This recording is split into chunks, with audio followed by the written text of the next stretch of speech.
Jangan pernah mengharapkan rezeki orang lain, apalagi mengambilnya, itu tidak ada kerjaan. Karena rezeki kita sudah ditetapkan. Ya. Ingat hukum pengambilan itu ya. Ingat hukum pengambilan. Maka Allah akan berikan naungan dalam kehidupan kita yang tidak akan pernah diberikan pada orang-orang yang tidak bismillah dalam kehidupan ini.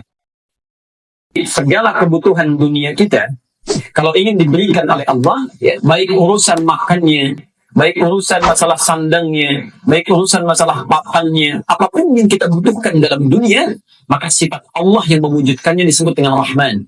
Rahman. Baik. Kalau itu sudah bisa kita dapatkan, maka Masya Allah, ya kita ambil logikanya. Yang punya rezeki Allah, yang punya kemudahan Allah, yang punya fasilitas Allah. Ya. Saya sering rewel mengatakan, kenapa sih ada manusia yang saling menyingkirkan, menyungkurkan, menyudutkan untuk berebut yang sedikit, yang Allah punya yang banyak tidak diminta. Ya. Yang paling cerdas kan sederhana, yang punya rezeki Allah, kenapa tidak kita dekati Allah? Ya. Yang punya solusi Allah, kenapa tidak minta kepada Allah? Ya.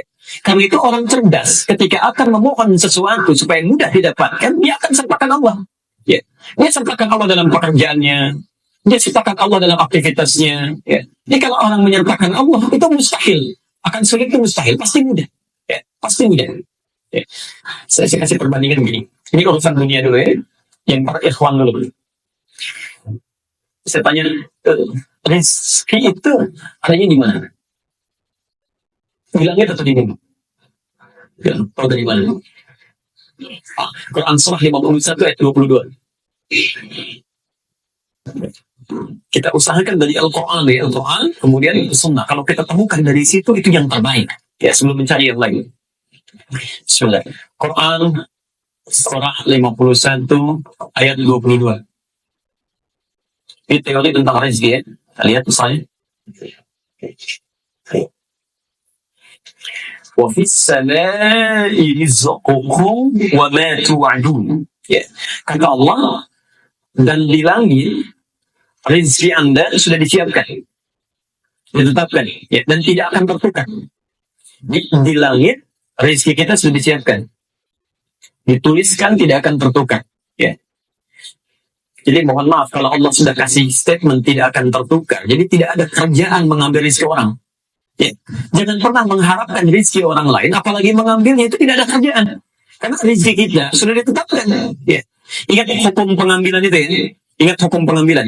Kalau ada hak orang lain diambil, maka seketika terasa menyenangkan, tapi yang diambil ini suatu saat akan kembali. Ya, akan kembali. Jadi kalau orang ngambil rezeki orang lain, cuma melelahkan diri saja. Ngambil, ya kapan lagi akan dikembalikan? Ya, suatu saat. Entah besok, entah seminggu kemudian, entah sebulan kemudian. Pasti akan kembali. Ya. Ini cuma melelahkan diri saja. Ngambil sesuatu, berputar-putar, ujung-ujungnya balik lagi. Ya. Ini sudah. Kalau sudah Allah berikan, jangan cari yang bukan milik kita. Wa ma tu'adun, dan dijanjikan kata Allah pasti diberikan. Rezeki kamu sudah dituliskan di langit, dijanjikan diberikan. Ya.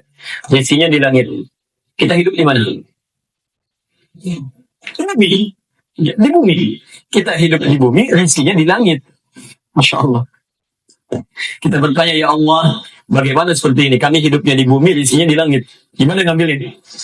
Maka Allah turunkan sifat keadilannya. Ya. Diturunkan rezekinya ke bumi, disediakan untuk kita mudah mengambilnya. Quran surah kedua Al-Baqarah ayat 29. Dijawab di Quran surah kedua ayat 29. Karena kita tinggal di bumi, maka turun ayat, saya agak cepat, huwallazi khalaqa lakum ma fil ardi jami'an. Rezeki yang di langit ini kami turunkan ke bumi, maka Allah menciptakan segala hal di bumi untuk memenuhi kehidupan kita. Ya. Dialah Allah yang menjadikan segala hal di bumi lakum untuk kalian. Apa saja? Ya, bisa kita dapati. Ya. Pelan-pelan. Rezekinya di langit diturunkan ke bumi. Bumi luas atau sempit? Luas. Baik ya. Antum tinggalnya di Kelapa Gading, tapi rezekinya turunnya di Palembang misalnya. Kan harus nyari ke sana tuh. Ya. Jangankan ke Palembang, kalau rezekinya turun di Sunter saja kita mesti bergerak. Ya. Karena itu turun perintah dari Allah, karena tidak semua rezeki yang turun itu langsung menimpa kita. Ya. Barangkali tempatnya agak harus memerlukan usaha untuk bergerak. Ya. Karena itu turun ayat Quran surah kedua Al-Baqarah ayat 168. Ya. Kita diminta untuk berusaha untuk mengambilnya. Ya ayyuhan nasu, hei manusia, kulu mimma fil ardi halalan thayyiban. Silahkan kamu berusaha untuk mendapatkan rezeki, ya, untuk makanmu, untuk minummu, untuk segalanya, ya, dengan cara yang halal dan baik. Halal plus tayyib. Pelan-pelan.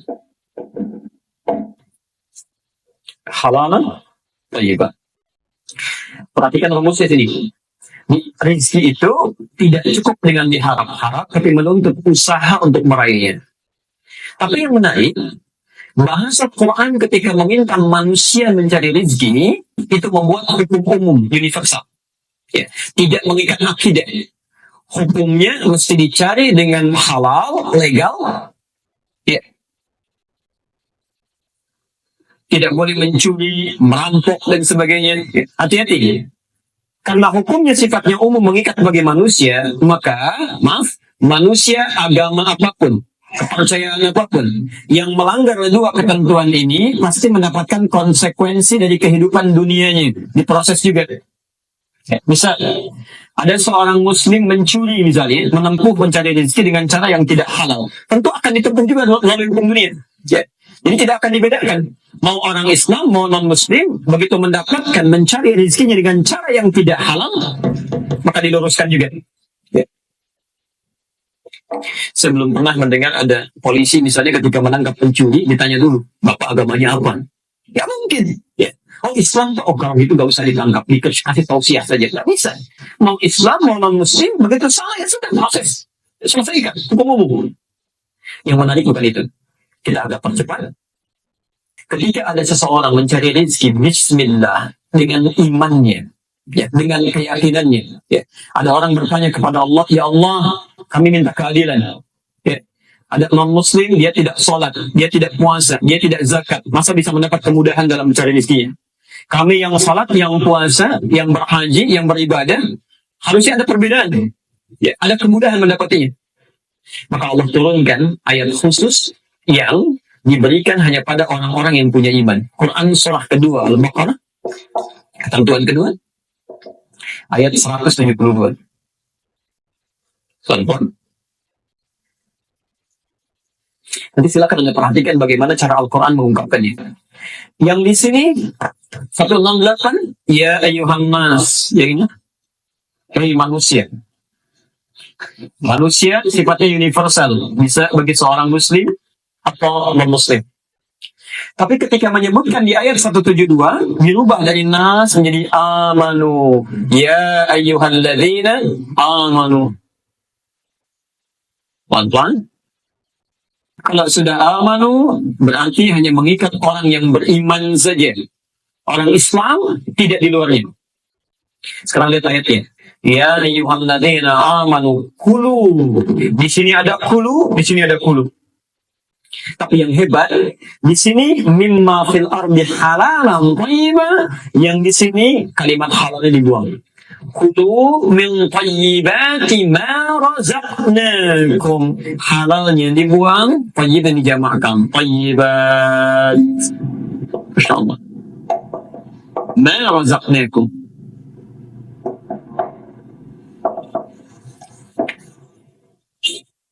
Perhatikan pelan-pelan. Yang di sini ketika Allah meminta orang-orang beriman berusaha, bekerja, beraktivitas, disebut imannya dihilangkan halalnya. Ya ayyuhalladzina amanu kulu min thayyibati, halalnya dibuang. Kenapa ketika menyentuh orang-orang beriman, meminta dia bekerja, kalimat halalnya dibuang? Karena orang-orang beriman itu otomatis dengan imannya akan menuntun dia mencari yang halal. Ini ketika dia mengucapkan bismillah dalam langkahnya, itu mustahil. Langkah bismillah itu melangkahkan ke tempat yang haram, itu mustahil. Ya. Ini ketika dia mengucapkan bismillah dalam pekerjaannya, itu imannya otomatis akan menuntun kepada yang halal. Jadi kalau ada orang merasa beriman, bahkan mengucapkan kalimat Allah dalam pekerjaannya, tapi dia mengerjakan yang haram dalam pencariannya, ada yang salah dalam imannya. Ada yang keliru. Nah, sekarang berarti jadi, Kalau ada orang-orang mengerjakan sesuatu, bismillah, bismillah, bismillah, merasa diawasi Allah dengan maknanya, bukan hanya kalimat yang mengalir di lisannya, maka sifat Rahman Allah diturunkan pada dirinya saat di dunia. Rahman, maha pemilik segala keluasan dunia. Ma razaqnakum, lihat kalimat ini. Maka kami yang akan memudahkan dia mendapatkan rezeki, bukan dia yang lelah mencarinya. Ini. Ma razaqnakum, kami yang berikan, bukan kamu yang lelah untuk mencarinya. Ya. Kalau kita mencoba untuk meningkatkan iman kepada Allah Subhanahu wa taala, kemudian diterapkan dalam aktivitas kehidupan, makan bismillah, minum bismillah, merawat anak bismillah, bekerja bismillah, maka Allah akan berikan naungan dalam kehidupan kita yang tidak akan pernah diberikan pada orang-orang yang tidak bismillah dalam kehidupannya. Jelas ini? Baik. Apalagi kalau dibuktikan dengan amal saleh. Ya. Dia bukan cuma kerjanya bismillah. Saat Anda bekerja, waktu salat Anda salat, ya. Waktu kemudian Anda baca Quran, Anda baca. Apalagi kalau misal Anda melakukan amalan yang tidak dikerjakan oleh manusia umumnya. Malam orang tidur, Anda bangun. Malam orang siang, orang makan, Anda puasa. Ya. Mendapatkan istirahat, orang lain baca Quran, Anda baca Quran. Masya Allah. Jika iman disandingkan dengan takwa, maka yang terjadi luar biasa dahsyatnya. Quran surah ke-7 Al-A'raf ayat 96. Lihat keajaiban yang terjadi. Quran surah ke-7 ayat 96. Walau anna ahlal qura amanu wattaqaw. La haula wala quwwata illa billah. Ini iman saja plus iman, kerja plus iman, beraktivitas plus iman, itu akan memudahkan rezeki yang diturunkan oleh Allah kepada kita. Mudah. Apalagi rumus Qurannya surah 7 ayat 96. Kalau kita tambah imannya plus takwa, insyaallah. Bekerja, salat tidak tertinggal. Orang dipanggil salat fardu masih terlambat-lambat. Antum kehilangan salat sunnah, gelisahnya luar biasa. Takwa, antum tambah takwa. Ya. Alhamdulillah. Perhatikan kalimat Qurannya. La fatahna alaihim barakatin minas samai wal ardh. Pasti kami bukakan pintu keberkahan rezeki baik dari langit ataupun dari bumi. Ya. Kalau sudah pintu langit dibuka, pintu bumi dibuka, sudah tidak ada kesulitan yang berarti dalam hidup. Ya. Pintu langit keberkahan, pintu bumi kemudahan. Jadi kalau sudah pintu langit dan bumi dibuka oleh Allah, di mana lagi celah kesulitan yang bisa didapati? Mustahil. Karena itu, orang yang bismillah dalam setiap aktivitasnya pasti mendapatkan rahmat Allah dalam kehidupannya. Coba nanti antum sesekali, yang ikhwan terutama ya, baca sirahnya sahabat-sahabat Nabi, terutama yang kalangan pengusaha. Ya. Misalnya Abdurrahman bin Auf, Uthman bin Affan, dan yang lainnya. Kalau punya kitabnya An-Nawawi itu, yang At-Tibyan, ya, coba dilihat yang kitab aslinya itu halaman 47 itu ya. Posisinya sebelah kiri itu paragraf ke-3 itu dari 1 sampai dengan 7. Ada kalau kita terbitan Darul Ilmiah yang coklat itu paragraf yang kedua, bisa dilihat. Itu ibu ternyata yang diharap-harap oleh mereka dalam aktivitasnya. Itu mereka pengusaha yang sangat sukses, Pak. Ya, di pekerjaannya luar biasa. Pada keluar masuk Madinah, tapi hebatnya, yang kalau Anda ingin lukiskan kekayaannya, itu Abdurrahman bin Auf kapaknya terbuat dari emas. Kapaknya saja terbuat dari emas. Tapi yang mereka tunggu-tunggu ternyata itu bukan peningkatan dunianya, bismillahnya itu. Ya. Yang mereka tunggu kapan ketemu dengan Allah dalam salatnya, kapan punya kesempatan baca Qurannya, kapan punya kesempatan zikirnya. Ini mereka merasakan ketika meningkatkan takwanya kepada Allah, kemudahan itu mendapatkan. Ya. Anda bisa nggak bayangkan, ada pengusaha sukses, waktunya padat luar biasa, jangankan terlambat yang fardu, ya, terlambat yang sunnah saja, hatinya gelisah. Ya. Masih bisa menunaikan tahajud sampai khatam Quran, bisa tidak terbayangkan itu? Ya. Kesibukan dalam kehidupannya tidak mengganggu mereka menunaikan tahajud sampai khatam Quran. Itu yang ditunggu-tunggu. Ya. Itu hubungan Allahnya itu. Nah, jadi kalau sudah mendapatkan dunia, kalimat bismillah itu juga dengan seketika menjadikan aktivitas dunia ini menjadi ibadah dalam pandangan Allah Subhanahu wa taala. Jadi ketika Anda minum bismillah, merasa diawasi Allah dan tidak sembarangan minuman ini diminum, maka Allah turunkan keberkahan dalam minuman ini. Saat yang bersamaan ketika Anda minum, sifat air menghilangkan haus, ya, bismillah menjadikan apa yang kita minum dari pahala sisi Allah Subhanahu wa taala. Plus bekal akhirat. Ya, plus bekal akhiratnya.